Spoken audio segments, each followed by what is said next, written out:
and sisters. And anyway, I was assigned to the 27th Infantry Division, which is in Upper New York, Albany, New York National Guard Division.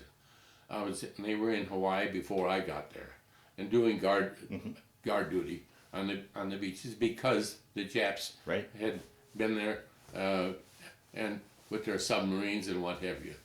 And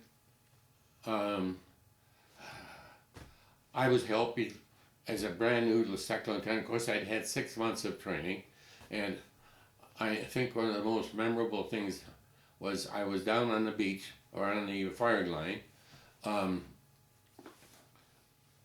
with a couple, 3 sergeants and 30 draftees, recruits, and if you didn't hit the target, you weren't necessarily going to be accepted to go to combat.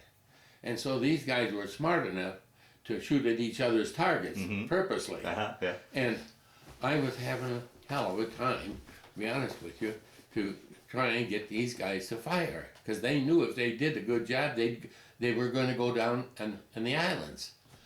And our colonel was Colonel Cornett, and he was 6'6", and he was from Kentucky, he said.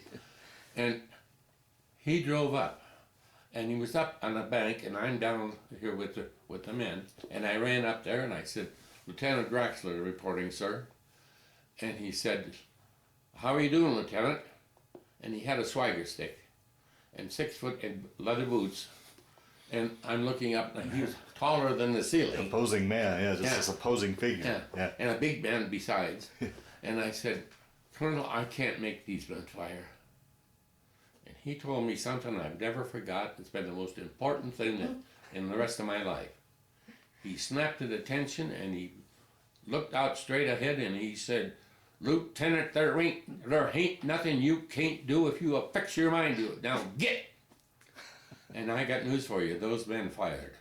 Is that right? Those men started firing just shortly after I got back down on the firing line. Wow. I never forgot what he told me. And